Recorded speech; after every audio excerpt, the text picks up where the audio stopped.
Hello everyone, I am Shalini Singh and welcome to this channel. यहाँ पे हम सीबीएसई क्लास 12th का होम साइंस का क्वेश्चन पेपर डिस्कस कर रहे थे, जिसमें हमने सेक्शन ए और बी देख लिया था। सेक्शन ए में हमने मल्टीपल चॉइस क्वेश्चंस किए थे और सेक्शन बी में हम 29th क्वेश्चन तक कर चुके थे। आज हम सेक्शन सी को डिस्कस करेंगे, जो कि 35 क्वेश्चन तक है। मतलब आपके पेपर में टोटल 35 क्वेश्चन ही पूछे जाएंगे। तो क्वेश्चन नंबर 30 से लेके 35 तक हमको आज डिस्कस करना है। 30 से लेके 33 क्वेश्चन 4 मार्क्स के हैं और 34 और 35 क्वेश्चन हमारा 5 मार्क्स का होगा। ठीक है, तो स्टार्ट करते हैं। ये है क्वेश्चन नंबर 30, जिसमें 2 पार्ट हैं, पार्ट ए और बी। कोई सा भी एक आपको करना है, आपको इसके लिए 4 नंबर मिलेंगे। पार्ट बी में आपके पास 2 क्वेश्चन हैं, दोनों 2-2 नंबर के होंगे। तो अगर आप बी करोगे तो आपको यहाँ पे 2 क्वेश्चन करने पड़ेंगे। तो 30 का जो एक क्वेश्चन है उसमें बोला जा रहा है कि you have to give a speech on national consumer day in your school. आपको नेशनल कंज्यूमर्स डे पे स्कूल में एक स्पीच देनी है। Mention which 4 consumer rights and 4 consumer responsibilities you will incorporate in your speech. तो यहाँ पे question में ये पूछा जा रहा है कि कोई 4 कंज्यूमर राइट्स बता दो और 4 कंज्यूमर रिस्पॉन्सिबिलिटीज बता दो। ठीक है, ये आपको यहाँ पे पूछा जा रहा है। अब क्वेश्चन नंबर बी क्या है? Prakash is working in a semi government consumer organisation. Prakash क्या करता है? किसी सेमी गवर्नमेंट कंज्यूमर ऑर्गेनाइजेशन में काम करता है। आपको 4 इंपॉर्टेंट रोल बताने हैं उसकी ऑर्गेनाइजेशन के। Should be performing in the interest of consumer, जो कि कंज्यूमर के फायदे के लिए हो। ठीक है, 4 ऐसा रोल बताने हैं उसकी ऑर्गेनाइजेशन के जो कि कंज्यूमर के फायदे में हो। उसके बाद सेकंड है, name any 1 consumer organisation based each in Delhi and Ahmedabad. Ahmedabad और दिल्ली की को एक कंज्यूमर ऑर्गेनाइजेशन का नाम बताना है और उनकी एक मैगजीन का भी नाम बताना है जो ये दोनों ऑर्गेनाइजेशन छापती हैं।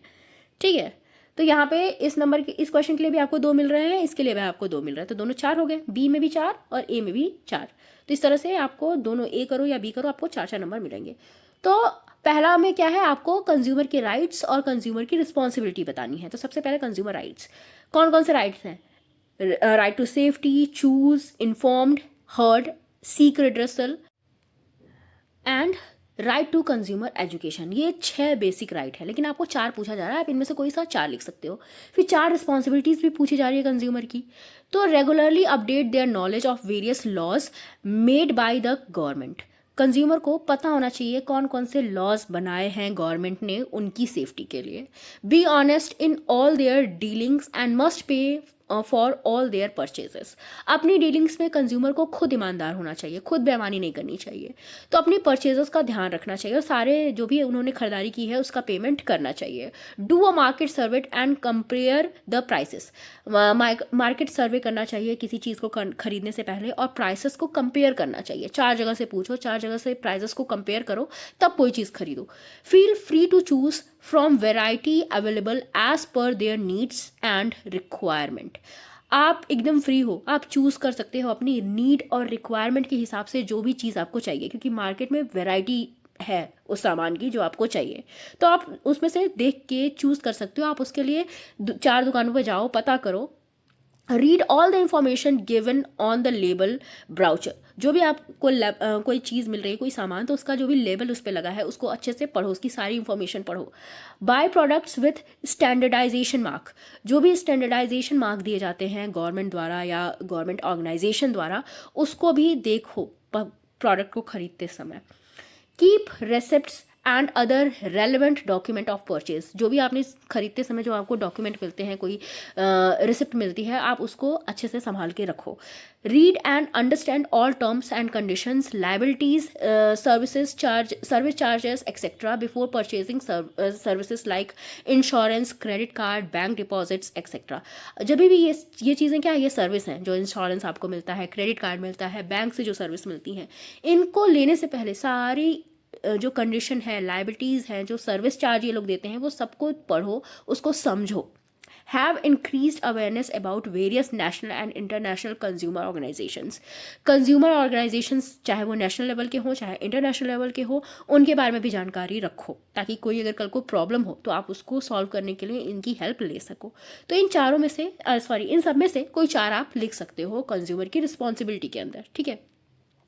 इसके बाद क्वेश्चन नंबर बी क्या था हमारा कि जो प्रकाश सेमी गवर्नमेंट ऑर्गेनाइजेशन में काम करता है, आपको उसकी जो ऑर्गेनाइजेशन है उसका 4 रोल बताना है जो वो कंज्यूमर के इंटरेस्ट में करती है, ठीक है। 4 ऐसे काम जो वो कंज्यूमर के इंटरेस्ट में करती है प्रकाश की ऑर्गेनाइजेशन।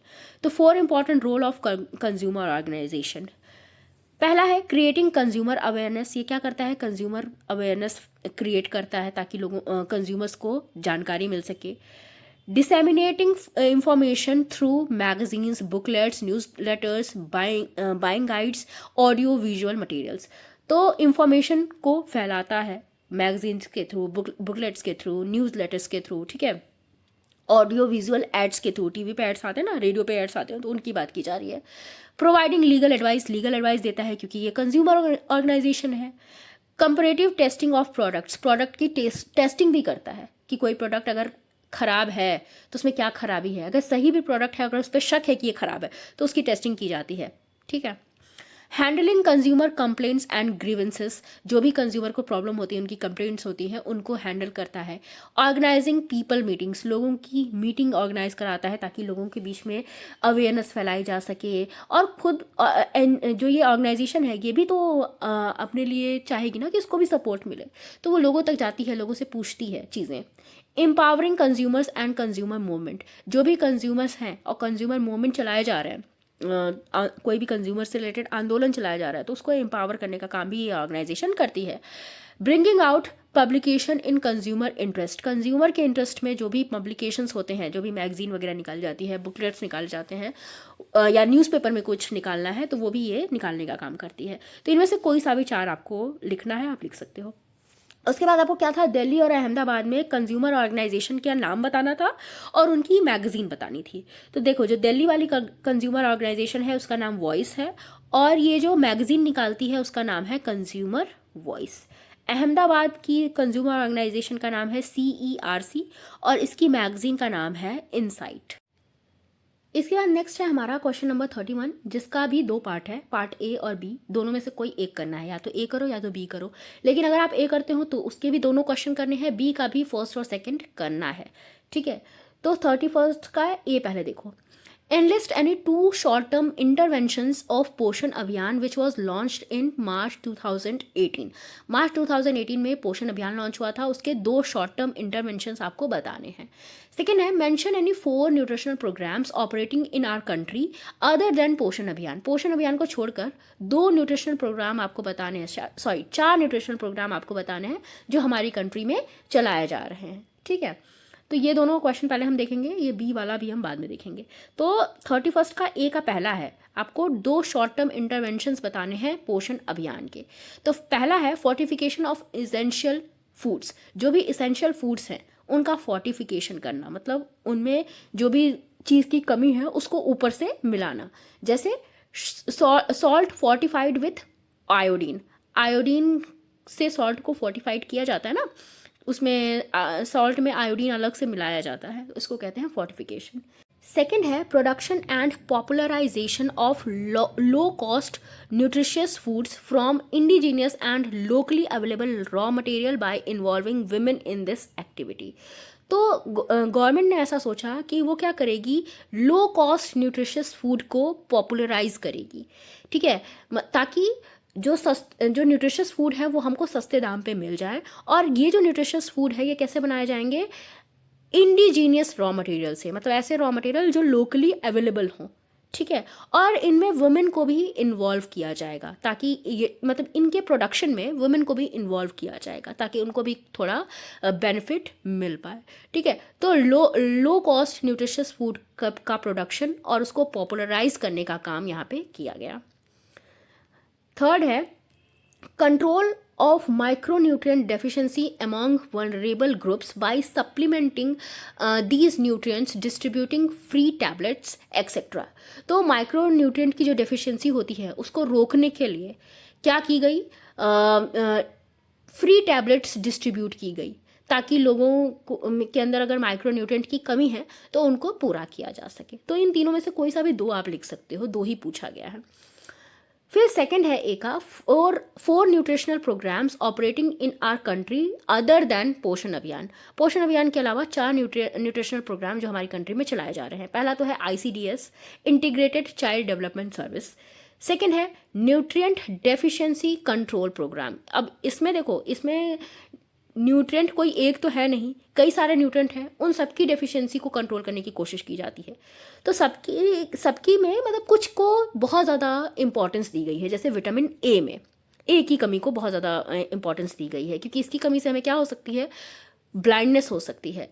तो national prophylaxis programme for prevention of blindness due to vitamin A deficiency. तो विटामिन ए की डेफिशिएंसी से जो ब्लाइंडनेस होती है उसको रोकने का के लिए प्रोग्राम चलाया गया। National nutritional anaemia prophylaxis programme, तो अनीमिया का जो कमी है उसको रोकने के लिए ये कार्यक्रम चलाया गया। National iodine deficiency disorder control programme, iodine की डेफिशिएंसी से जो रोग हो जाते हैं उनको कंट्रोल करने के लिए प्रोग्राम चलाया गया। ठीक है, तो ये सारे जो है ना, ये तीनों ये न्यूट्रिएंट डेफिशिएंसी कंट्रोल प्रोग्राम है। चाहे विटामिन ए की डेफिशिएंसी को रोकना, अनीमिया को होने से रोकना, इसमें आयरन और फोलिक एसिड की टैबलेट्स दी जाती हैं। उसके अलावा जो भी आयोडीन की कमी है उसको रोकना। फिर थर्ड है फूड सप्लीमेंटेशन प्रोग्राम, जिसमें सबसे इम्पॉर्टेंट है मिड डे मील प्रोग्राम, ताकि उन लोगों को खाना पहुंचाया जा सके जिनको खाना नहीं मिल सकता आसानी से। तो इसको बोलते हैं food supplementation programme. Mid day meal programme क्या है, ये फूड सप्लीमेंटेशन प्रोग्राम है। फिर फोर्थ है फूड सिक्योरिटी प्रोग्राम, ताकि फूड को सिक्योर रखा जा सके, जिसमें सबसे पहला है public distribution system, Antyodaya Anna Yojana, Annapurna scheme, national food for work programme. ये चारों किस में आते हैं, फूड सिक्योरिटी प्रोग्राम में आते हैं। उसके बाद फिफ्थ है self employment and veg employment schemes. तो ये स्कीम भी चलाई गई है। तो ये पोषण अभियान के अलावा ये 5 अभियान और हैं जो कि चलाए जा रहे हैं न्यूट्रिशनल प्रॉब्लम्स को सॉल्व करने के लिए। ये न्यूट्रिशनल प्रोग्राम्स हैं। तो इन 5 में से कोई सा भी 4 आप लिख सकते हो। ठीक है, हाँ, और ये याद रखना, ये जो बाकी के हैं ना, ये इसी के अंडर में आते हैं। जैसे फूड सिक्योरिटी के अंदर ही ये 4 हैं, फूड सप्लीमेंटेशन प्रोग्राम के अंदर ही मिड डे मील प्रोग्राम आता है, और न्यूट्रिशनल डेफिशिएंसी कंट्रोल प्रोग्राम के अंदर ये तीनों आते हैं। ठीक है, नेक्स्ट है हमारा, अब बी वाला क्वेश्चन तो हमने देखा नहीं, रुको अभी देख लेते हैं क्या है। What do you understand by modified diet. Modified diet से आप क्या समझते हो। सेकेंड है based on changes in consistency what are the 3 types of diet. अगर हम कंसिस्टेंसी को बदल दें फूड की, तो उसके बेसिस पे कौन से 3 टाइप हैं डाइट के, आपको इन तीनों के बारे में बताना है और एक एक एग्जाम्पल भी तीनों का देना है। ठीक है, तो चलो बी का फर्स्ट पहले आंसर इसका देखते हैं। मॉडिफाइड डाइट क्या होती है। Modified diet are those that are adjusted to meet the medical needs of a patient or special requirements of an individual. Individual की स्पेशल रिक्वायरमेंट्स को या पेशेंट की मेडिकल नीड्स को पूरा करने के लिए जब फूड में थोड़ा एडजस्टमेंट किया जाता है तो उसको ही मॉडिफाइड डाइट बोलते हैं। मतलब नॉर्मल डाइट को ही थोड़ा सा मॉडिफाई कर दिया जाता है, उसको ही मॉडिफाइड डाइट बोलते हैं।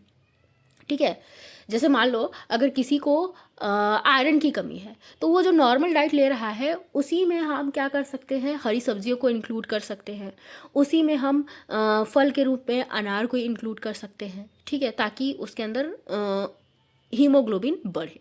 ठीक है, सेकेंड है 3 types of diet based on change in consistency. Consistency को बदलने के आधार पे कौन सी 3 टाइप की डाइट है। तो पहला है क्लियर लिक्विड डाइट, ये मैंने आपको ऑलरेडी पढ़ाया है अभी कुछ ही दिन पहले। ये क्या होती है, इसकी कंसिस्टेंसी बहुत ही थिन होती है, सर्जरी के जस्ट बाद ये दी जाती है, इसमें किसी भी तरह का मसाला, किसी भी तरह का फाइबर नहीं होता। मतलब ये ऐसी क्लियर लिक्विड डाइट ऐसी होती है जिसके आर पार आप देख सकते हो। जैसे क्लियर सूप, जूसेस जिसमें पल्प ना हो, कोकोनट वाटर। ठीक है, इसको क्लियर लिक्विड डाइट बोलते हैं। ये हमेशा नहीं दी जा सकती, बहुत कम समय तक दी जानी चाहिए। ये अगर ज़्यादा समय तक दी जाएगी तो न्यूट्रिएंट की कमी हो जाएगी बॉडी में। फिर है लिक्विड डाइट। लिक्विड डाइट क्या होती है, ये क्लियर लिक्विड डाइट से थोड़ी गाढ़ी होती है, fluid in consistency and room temperature. Room temperature पे रखोगे तो ये फ्लूइड ही रहेगी। ये उन पर्सन्स को दी जाती है जो कि चबा और सॉलो नहीं कर पाते, ना चबा पाते हैं ना सॉलो कर पाते हैं। Very less in fibre and spices, इसमें मसाले होते हैं, फाइबर भी होते हैं, लेकिन बहुत बहुत कम, ठीक है। जैसे सूप हो गया, फ्रूट जूस हो गया, मिल्क, बटर मिल्क। अच्छा, एक चीज़ और ध्यान रखना, क्लियर लिक्विड डाइट में हम मिल्क को शामिल नहीं करते, ठीक है, मिल्क नहीं रहेगा इसमें, लेकिन लिक्विड डाइट में आप मिल्क दे सकते हो। थर्ड है semi liquid diet. Semi liquid diet क्या होती है कि ये थोड़ी सॉलिड स्टेट में भी होती है, थोड़ी लिक्विड स्टेट में भी होती है। इसमें भी फाइबर और स्पाइसेस होते हैं, लेकिन कम मात्रा में। जैसे दही हो गया, ठीक है, दलिया हो गया, इसको कहते हैं। उसके बाद है सॉफ्ट डाइट। सॉफ्ट डाइट ऐसे होते हैं जिसमें थोड़ा मोड़ा सीजनिंग की जाती है, मतलब बहुत ज़्यादा इसमें ऊपर से कुछ मसाला वसाला नहीं डाला जाता, सीजनिंग नहीं की जा सकती, और इसमें फाइबर जो है वो कम होता है। ये इसको चबाना आसान होता है, इसको डाइजेस्ट करना आसान होता है। जैसे खिचड़ी हो गया, दलिया हो गया, ठीक है। फिर है मैकेनिकल सॉफ्ट डाइट। इसमें क्या किया जाता है, नॉर्मल डाइट को ही सॉफ्ट बना दिया जाता है, उसको मैश कर दिया जाता है। इसमें प्यूरिड फूड भी आते हैं जिनकी प्यूरी बना दी जाती है। ये किनको दी जाती है, एल्डरली पर्सन्स जो हैं, जो चबा नहीं सकते, ऐसे पर्सन्स जो कि जिनको चबाने से रिलेटेड प्रॉब्लम है, या इन्फेंट्स जो छोटे बच्चे होते हैं, उनको मैकेनिकल सॉफ्ट डाइट दी जाती है। तो बूढ़ों को और छोटे बच्चों को दी जाती है। ईजिली डाइजेस्टेबल होते हैं क्योंकि इनमें कोई भी हार्श फाइबर नहीं होता, ऑयल भी बहुत कम होता है, और स्पाइसेस भी बहुत कम इसमें डाले जाते हैं। इसका एग्जाम्पल क्या है, स्टीव्ड फ्रूट्स हैं, मैश्ड एंड बॉइल्ड वेजिटेबल्स हैं, ठीक है। तो इनमें से ये 5 मैंने आपको बता दिया ना डाइट की कंसिस्टेंसी के आधार पे डाइट कितने प्रकार की होती है। तो 5 तो हमने देख ली, लेकिन आपको क्वेश्चन में खाली 3 पूछा गया है, तो इनमें से कोई सा भी 3 आप कर सकते हो। नेक्स्ट क्वेश्चन है 32। इसमें भी ए और बी दोनों आपको करना है, ठीक है। ए 1 नंबर का है, बी वाला जो है वो 3 नंबर का है, ठीक है। क्या पूछा गया है, in fashion industry what is the meaning of term fads. Fads का क्या मतलब होता है, इसका एक एग्जाम्पल दे दो, आपको 1 नंबर मिलेगा। Discuss the 3 level of merchandising in fashion industry. Fashion industry में कौन सा लेवल है, मर्चेंडाइजिंग के 3 लेवल, उनको डिस्कस करना है, इसके लिए आपको 3 नंबर मिलेगा। तो टोटल 4 नंबर का ये क्वेश्चन है। तो सबसे पहले फैड्स की बात करते हैं। ये क्या होते हैं, ये शॉर्ट लिव्ड फैशन होते हैं, जो कब आए कब चले गए पता ही नहीं चलता, बहुत कम लोग इनको जान पाते हैं। They lack the design strength to hold consumer attention for long. ये क्यों जल्दी आते हैं, जल्दी चले जाते हैं, क्योंकि इनका जो डिज़ाइन होता है, या जो इनमें इनका ऐसा वो होता है ना कि ये अट्रैक्ट नहीं कर पाते लंबे समय तक कंज्यूमर्स को, ठीक है। जैसे हॉट पैंट्स हो गई, बैगी पैंट्स। इसके बाद क्वेश्चन नंबर बी है, discuss the 3 level of merchandising in fashion industry. Fashion industry में जो 3 लेवल है मर्चेंडाइजिंग के, वो आपको बताने हैं। हर लेवल के लिए 1 नंबर आपको मिलेगा, टोटल 3 मार्क्स मिलेंगे आपको इस क्वेश्चन के लिए, ठीक है। फर्स्ट लेवल है रिटेल ऑर्गेनाइजेशन मर्चेंडाइजिंग। इसमें क्या होता है कि डिज़ाइनर के पास कोई कपड़ा बना, डिज़ाइनर ने वो कपड़ा बनाया, फिर वो कपड़ा कहाँ पे आएगा, शॉप पे आएगा, शॉप से वो कस्टमर के हाथ में जाएगा, ठीक है। तो इस तरह से ये बिजनेस चलता है। लिखा है कि it is the business that moves the fashion world from designers showroom to retail sales floor and into the hand of consumer, ठीक है। डिज़ाइनर के शोरूम से पहले कपड़ा गया कहाँ पे, रिटेल सेलर के पास, उसके बाद वो सीधा कंज्यूमर के हाथ में गया, ठीक है। तो जो नॉर्मल शॉप्स होती हैं, चाहे वो छोटी हो या बड़ी हो, उनको इसके अंडर में रखा जाता है, उन्हीं को रिटेल ऑर्गेनाइजेशन मर्चेंडाइजिंग के अंदर रखा जाता है। Ensures that adequate amount of merchandise is on hand and sold at price that consumers are willing to pay. तो यहाँ पे लिखा गया है कि जो मर्चेंडाइजिंग होगी वो एडिक्वेट अमाउंट पे होगी, मतलब जितना कंज्यूमर को जैसा प्रोडक्ट चाहिए वैसा उसको देने की कोशिश की जाती है उसी अमाउंट में, और उस प्राइस पे देने की कोशिश की जाती है जो कंज्यूमर पे करने को तैयार हो। बहुत ज़्यादा प्राइस अगर आप रख दोगे तो कंज्यूमर वैसे भी इसको नहीं खरीदेगा। तो क्वालिटी और प्राइस दोनों का ध्यान रखना है। साथ ही साथ जब कंज्यूमर को ज़रूरत हो उस चीज़ की, तो कंज्यूमर को वो चीज़ मिले। देखते हो ना आप कि जैसे ही ठंडियाँ आती हैं ठंडियों के कपड़े आ जाते हैं, गर्मियाँ आती हैं गर्मियों के कपड़े आ जाते हैं। तो इस तरह से कंज्यूमर के नीड के हिसाब से यहाँ पे कपड़े रखे जाते हैं। सेकंड है बाइंग एजेंसी मर्चेंडाइजिंग। इसमें क्या होता है, इसमें एक कोई बाइंग एजेंट होता है जो प्रोडक्शन और बायर के बीच में लिंक करने का काम करता है। देखो लिखा है acts as procurement office for the buyers. Buyer पहले इस एजेंसी से संपर्क करेंगे तब ये एजेंसी बायर्स को लाके सामान देगी। ठीक है, बायर्स डायरेक्ट शॉप पे जाके सामान नहीं खरीदेंगे। जैसे हम ऑनलाइन शॉपिंग करते हैं तो क्या होता है, वहाँ पे जितने भी सेलर्स रहते हैं अपना प्रोडक्ट्स डालते हैं, फिर हम एज अ बायर जाके उन प्रोडक्ट को क्या करते हैं, खरीदते हैं। तो हमारे और सेलर के बीच में जो लिंक कर रहा है वो कौन कर रहा है, वो बाइंग एजेंसी कर रही है, चाहे वो कोई सी भी एजेंसी हो, अमेजॉन हो, मिंत्रा हो, कोई सी भी एजेंसी हो। ठीक है, keeps a regular control over quality, duration, production process. तो यहाँ पे ये जो एजेंसी है, बाइंग एजेंसी, ये क्या करती है, क्वालिटी के ऊपर नज़र रखती है कि क्वालिटी अच्छी होनी चाहिए और प्रोडक्शन मतलब पूरे प्रोडक्शन प्रोसेस में क्वालिटी अच्छी होनी चाहिए। Provides services for buying consultancy. अगर किसी बायर को, किसी खरीदार को कोई कंसल्टेंसी चाहिए, कोई मतलब सुझाव चाहिए, तो वो भी ये एजेंसी प्रोवाइड कराती है कि आपको कौन सा सामान कैसे मिलेगा, अगर उसमें कोई ख़राबी है तो उसको कैसे वापस करना है। ठीक है, ये सारी चीज़ें यहाँ पे होती हैं। Profitable for exporters, save cost and time. और ये एक्सपोर्टर के लिए भी अच्छी है, सेलर के लिए भी अच्छी है, क्योंकि वो उसका समय और उसकी कीमत, उसका पैसा दोनों बचाती है। उन लोग भी आराम से बैठे बैठे अपने शोरूम में अपने कपड़े को मार्केट में भेज सकते हैं और बायर भी आसानी से उसको बिना कहीं जाए सामान घर पे ही मिल जाएगा। तो इस तरह से बाइंग एजेंसी मर्चेंडाइजिंग काम करती है। उसके बाद थर्ड है एक्सपोर्ट हाउस मर्चेंडाइजिंग। तो देखो इसमें दो तरह के मर्चेंडाइजिंग होती है। ठीक है, यहाँ पे क्या था, एक एजेंट था, एजेंसी थी जो क्या करती थी, सेलर और बायर के बीच में लिंक का काम करती थी। यहाँ पे दो तरह की एजेंसी होती हैं। पहली बायर मर्चेंडाइजर तो होंगे ही, जैसे इसमें थे सेकेंड वाले में। यहाँ पे एक और एक्स्ट्रा होगा प्रोडक्शन मर्चेंडाइजर। तो यहाँ पे टोटल दो मर्चेंडाइजर होंगे, दो एजेंट्स होंगे। एक तो बायर का एजेंट होगा जो बायर की तरफ से काम करेगा, और एक प्रोडक्शन का एजेंट होगा जो सेलर की तरफ से काम करेगा। ठीक है, यहाँ पे देखो बायर मर्चेंडाइजर का काम वही है जो हमने यहाँ पे पढ़ा था कि क्या करता है, लिंक करता है बायर और मैन्युफैक्चरर के बीच में, मतलब जो प्रोडक्ट को बना रहा है उसके बीच में और ख़रीदने वाले के बीच में ये लिंक का काम करता है। ये क्या करता है, बायर की रिक्वायरमेंट को जानता है और उस हिसाब से चीज़ें ला के बायर को देने की कोशिश करता है। ठीक है, मतलब ये बायर की रिक्वायरमेंट के हिसाब से काम करता है। प्रोडक्शन मर्चेंडाइजर क्या होगा, ये प्रोडक्शन की तरफ से काम करेगा। ये जाके सेलर को बताएगा कि आपको कैसी चीज़ें बेचनी है, कैसा मार्केट में इस समय ट्रेंड चल रहा है, कैसा बायर चाहता है, मतलब बायर क्या चाहता है, ये जाके प्रोडक्शन मर्चेंडाइजर अपने उसको मैन्युफैक्चरर को बताएगा। ठीक है, act as a link between production and buyer merchant. यहाँ पे देखो बायर से डायरेक्ट लिंक नहीं किया जाता है, यहाँ पे बायर के मर्चेंट से लिंक किया जाता है।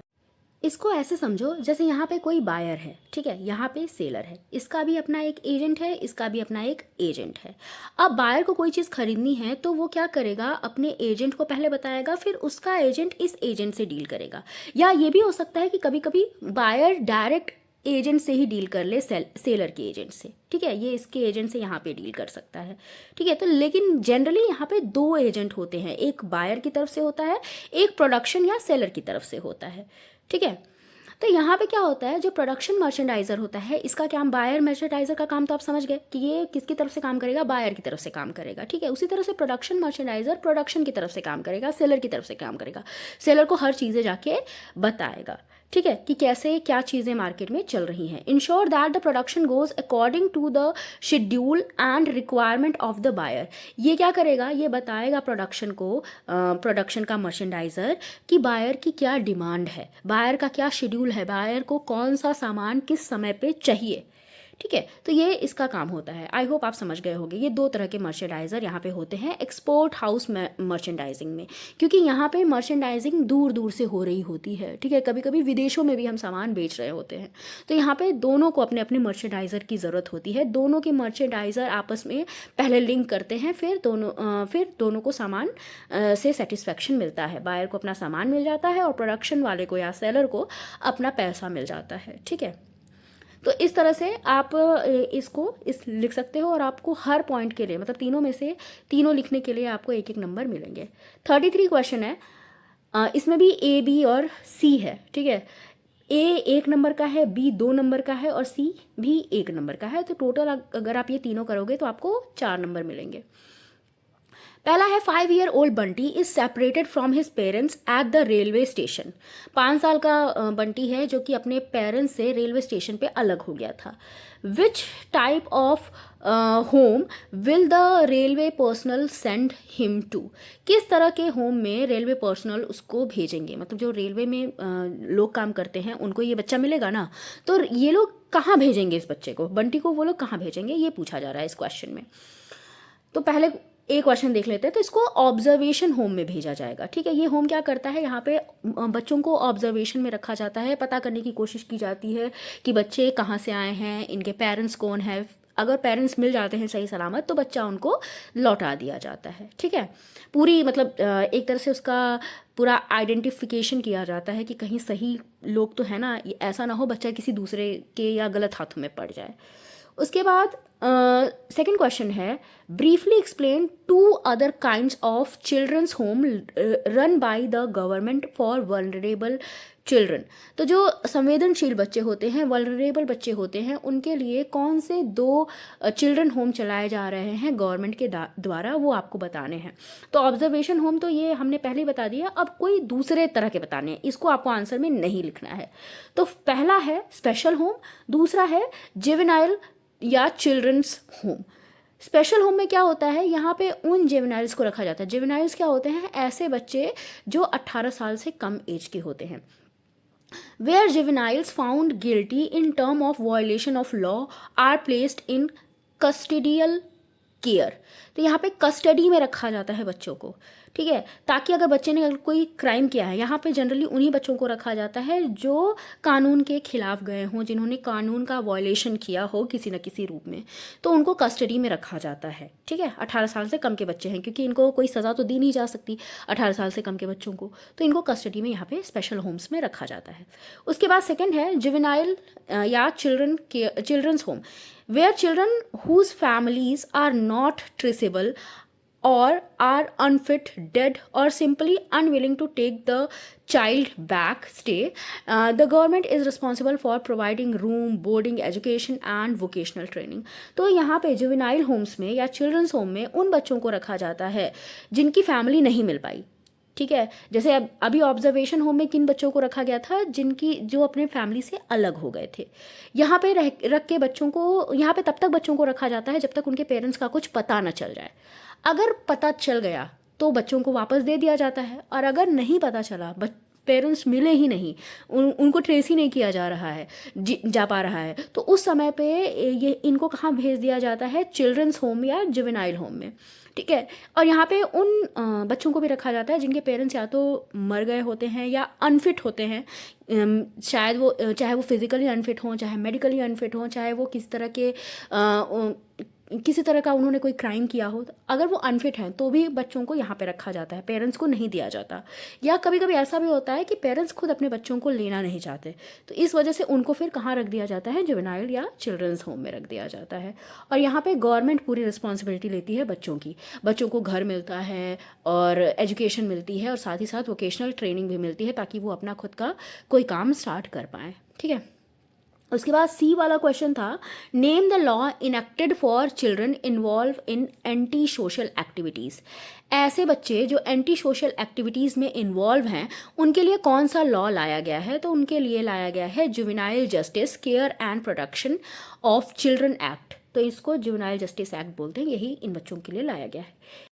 इसके बाद 34th क्वेश्चन में भी ए और बी दिया गया है, दोनों में से कोई एक आपको करना है, या तो ए करो या तो बी, आपको 5 नंबर इसके मिलेंगे। ठीक है, कोई सा भी एक करना है। ए है, which 5 knowledge and skills are required by a recipe development professional involve in food processing and technology industry. तो आपको स्किल्स और नॉलेज बतानी है जो कि एक रेसिपी डेवलपमेंट प्रोफेशनल के पास होनी चाहिए अगर वो food processing and technology industry में काम कर रहा है। तो मतलब ये पूछा जा रहा है कि कोई भी अगर रेसिपी डेवलपमेंट प्रोफेशनल है तो उसके पास क्या स्किल होनी चाहिए, कैसे वो रेसिपी को बना सकता है। तो आपको डिटेल में इसकी स्किल्स को बताना है, इसके लिए आपको 5 नंबर मिलेंगे। बी क्वेश्चन है, define toxicity and hazard, explain 3 type of hazard in food with examples. तो आपको टॉक्सिसिटी और हजार्ड में अंतर बताना है और 3 टाइप के जो हजार्ड आपने पढ़े हैं उसको भी बताना है एग्जाम्पल के साथ। ठीक है, इसके लिए भी आपको 5-5 नंबर मिलेंगे। यहाँ पे जब आप डिफाइन करोगे टॉक्सिसिटी और हैज़ार्ड को तो 1 नंबर मिलेगा। जब आप 3 टाइप बताओगे हैज़ार्ड को तो आपको 3 नंबर मिलेगा, और एग्जाम्पल के लिए फिर आपको 1 नंबर मिलेगा। ठीक है, तो हम पहले ए वाला करते हैं कि कौन कौन सी स्किल चाहिए होती है रेसिपी डेवलपमेंट प्रोफेशनल को। तो यहाँ पे बताई गई हैं। पहला है एक्सपर्टीज़ इन कुकिंग, कुकिंग में उसको एक्सपर्टीज़ होनी चाहिए, तभी तो रेसिपी को डेवलप कर पाएगा। Knowledge of nature and properties of food, जो भी फूड वो बनाने जा रहा है या जो भी रॉ मटेरियल वो यूज़ करेगा अपने फूड को बनाने में, उनकी नेचर और प्रॉपर्टीज़ भी उसको पता होनी चाहिए। Use of ingredient, measuring and weighing them accurately, तो इंग्रेडिएंट्स को कैसे यूज़ करना है, कैसे उनको मेजर करना है, ये सब भी उसको पता होना चाहिए। फूड हैंडलिंग स्किल्स, उसके पास फूड हैंडलिंग स्किल्स होनी चाहिए ताकि वो फूड को अच्छे से हैंडल कर पाए। Food production following hygiene and safety norms, food production के समय उसको साफ़ सफाई का ध्यान रखना है, सेफ्टी का ध्यान रखना है, ताकि फूड में कोई गंदगी ना जा पाए, फूड ख़राब ना हो पाए। Handling tools and equipment accurately, जो भी टूल्स और इक्विपमेंट की ज़रूरत होगी खाना बनाते समय, उनको हैंडल करना भी आना चाहिए अच्छे से। Innovation in product design and preparation according to consumer perceptions, तो जो प्रोडक्ट डिज़ाइनिंग हो रही है, जब फूड बनाया जा रहा है, तो उसमें इनोवेशन का भी यूज़ करना है। ये नहीं कि वही घिसा पिटा तरीका यूज़ करे, हम थोड़ा इनोवेटिव होना पड़ेगा रेसिपी डेवलपमेंट प्रोफेशनल को, ताकि कंज्यूमर की अवधारणाओं के हिसाब से वो खाना बना पाए, जैसा कंज्यूमर चाहता है, जैसा उसने सोचा है, उस तरह का उसको फूड मिल पाए। ठीक है, उसको सेटिस्फाई कर पाए ये professional. Use of information technology for contemporary production, तो देखो उस समय जो भी प्रोडक्शन चल रहा है, ऐसा नहीं कि जो ये प्रोफेशनल है इसको सारी चीज़ें पता है, ये भी नई नई चीज़ें सीखता है ना, क्योंकि ये भी तो किसी एक पर्टिकुलर एरिया से बिलोंग करेगा, उसको हर जगह के बारे में, हर जगह के फूड के बारे में तो पता है नहीं, लेकिन वो हर जगह के फूड को जानने के लिए कि वो कैसे बनता है, उसमें क्या क्या चीज़ें डाल जाती है, कौन से इंग्रेडिएंट यूज़ होते हैं, वो इंफॉर्मेशन टेक्नोलॉजी का यूज़ कर सकता है। ठीक है, वो नई नई इंफॉर्मेशन टेक्नोलॉजी का यूज़ करके नई नई चीज़ें बनाना सीख सकता है, थोड़ा इनोवेटिव आइडियाज़ क्रिएट कर सकता है अपने खुद के। ठीक है, ताकि जो भी उस समय पे प्रोडक्शन हो रहा हो उनसे वो कंपटीशन कर पाए। ठीक है, तो इसमें से कोई सा भी 5 आपको लिखना है, 5 ही नंबर का है। सेकेंड वाले में क्या पूछा था, पहले तो हज़ार्ड और टॉक्सिसिटी के बीच में को डिफाइन करने को बोला था ना, तो पहले टॉक्सिसिटी को डिफाइन करते हैं। It is the capacity of a substance to produce harm और injury of any kind under any condition, जब कोई भी सब्सटेंस है उसकी क्या कैपेसिटी है कि वो कितना हार्म कर सकता है, किस तरह से हार्म कर सकता है और किस कंडीशन में हार्म कर सकता है, मतलब किस कंडीशन में वो रहेगा तो वो हार्म करेगा हमारे को, उसको कहते हैं टॉक्सिसिटी। ठीक है, हज़ार्ड क्या है, in this it is the relative probability that harm or injury will result when substance is not used in a prescribed manner and quantity। देखो हमें पता है ना कि किन्हीं किन्हीं चीज़ों पे लिखी होती है कि इसको इतनी ही क्वांटिटी में लेना है, इससे ज़्यादा नहीं लेना है, और किस तरीके से लेना है ये भी बताया गया है। कोई फूड होता है तो हमें कैसे उसको खाना है ये बताया रहता है, खास करके जब मेडिकल फूड्स होते हैं तो उनमें बताया जाता है ना कि आप इसको ऐसे खाओ, डॉक्टर आपको बताते हैं कि कैसे खाना है, कितनी क्वांटिटी में खाना है।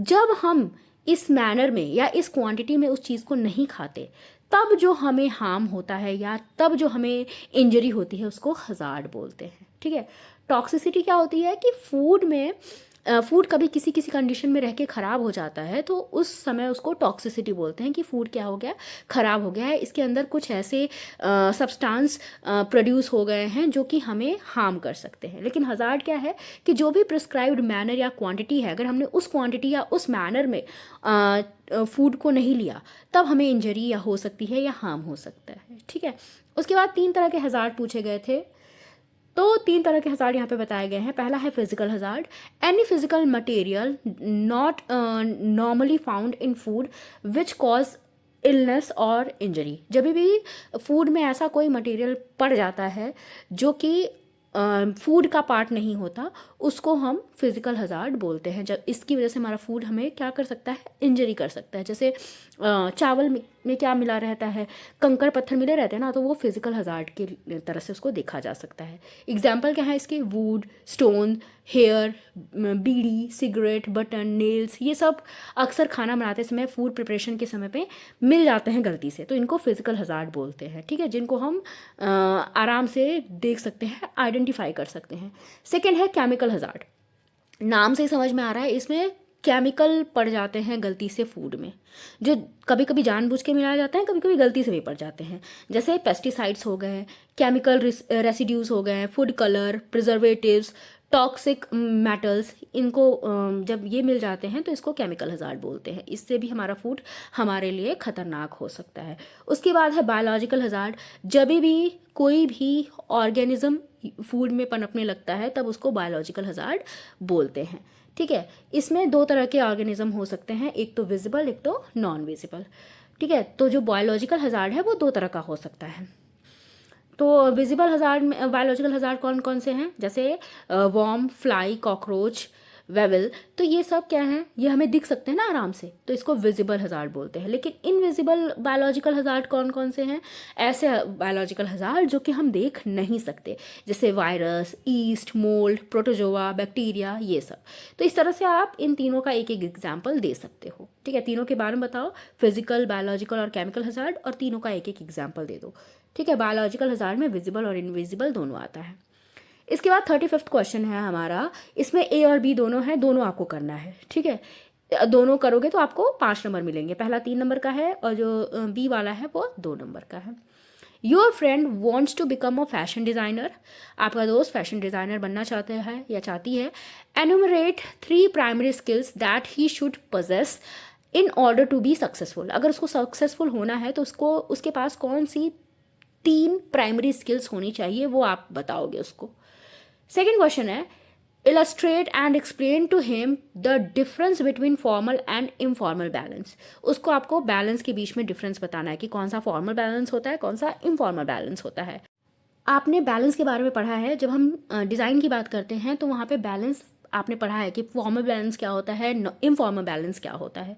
तो पहले ए वाला क्वेश्चन देखते हैं कि कौन सी 3 प्राइमरी स्किल्स होनी चाहिए आपके फ्रेंड के अंदर अगर वो फैशन डिज़ाइनर की फील्ड में, फैशन डिज़ाइनिंग के फील्ड में सक्सेसफुल होना चाहता है। तो पहला तो है फोरकास्टिंग एबिलिटी, मतलब उसको पता होना चाहिए, वो प्रेडिक्ट कर पाए कि फैशन आज ये है तो कल ये होगा, ठीक है। उसको मार्केट के ट्रेंड के बारे में पता होना चाहिए कि आज मार्केट का ट्रेंड ऐसा चल रहा है, कल को फैशन इस मुकाम पे पहुंचेगा, ठीक है। तो फोरकास्टिंग एबिलिटी होनी चाहिए, भविष्यवाणी वो कर पाए। Should be able to predict fashion trends, awareness of market trend, उसको मार्केट का ट्रेंड पता होना चाहिए। उसके बाद है एनालिटिकल एबिलिटी, मतलब उसको एनालाइज करना आना चाहिए कि किस तरह से बाजार काम करेगा, मार्केट किस तरह से गिरेगा या किस तरह से ऊपर उठेगा।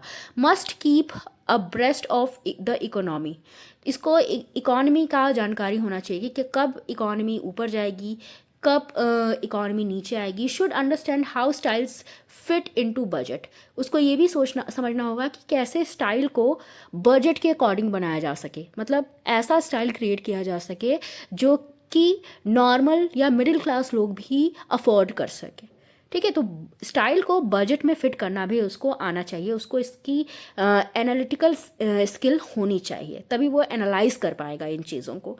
फिर है communication ability, should be able to negotiate with the manufacturer and sell their fashion choices to the consumer. Writing skills, तो देखो कम्युनिकेशन एबिलिटी में क्या आता है, आपकी वर्बल, नॉन वर्बल और राइटिंग स्किल सभी आती है ना। तो यहाँ पे आपको क्या करना है, जो फैशन डिज़ाइनर है उसको एबल होना चाहिए कि वो नेगोशिएट कर पाए, वो मैन्युफैक्चरर से, सेलर से, इनके बीच में बात कर पाए कि कैसे उसको कौन सा सामान चाहिए, कितने दाम पे चाहिए। नेगोशिएशन वाली स्किल उसके अंदर होनी चाहिए, और ये नेगोशिएट वो कैसे कर पाएगा, जब बात करेगा तब, ठीक है। तो इसको राइटिंग स्किल भी इसकी अच्छी होनी चाहिए, क्योंकि कल को पोस्टर वगैरह जो भी निकलवाने हैं तो वो भी तो इसी को करना है। सेकेंड, आपसे पूछा गया था कि फॉर्मल और इनफॉर्मल बैलेंस में क्या अंतर होता है, और आपको इसको इलस्ट्रेट भी करना था, चित्र बना के भी दिखाना था।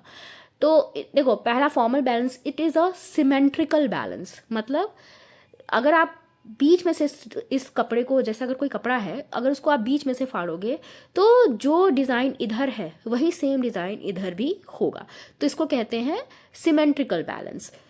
Same on each side of the central vertical line. मैंने बताया ना, कोई भी कपड़ा है उसको बीचों बीच फाड़ो तो अगर दोनों तरफ में वो कैसा होना चाहिए, बराबर होना चाहिए, एकदम सेम होना चाहिए, ठीक है, डिज़ाइन सब सेम होना चाहिए।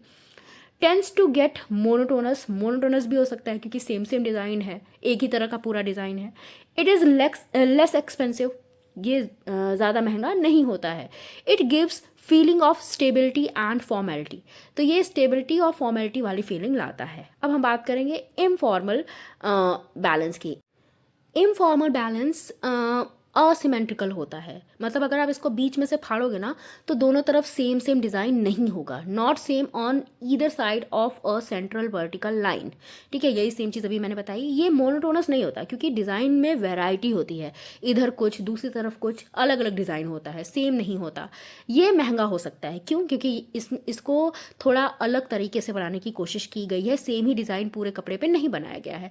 It is use to correct figure problems, अगर कोई फिगर प्रॉब्लम है किसी इंसान को तो वो उसको करेक्ट करने के लिए काम आता है इनफॉर्मल बैलेंस। और आजकल इनफॉर्मल बैलेंस वाले कपड़े आपको ज़्यादा देखने को मिलते हैं।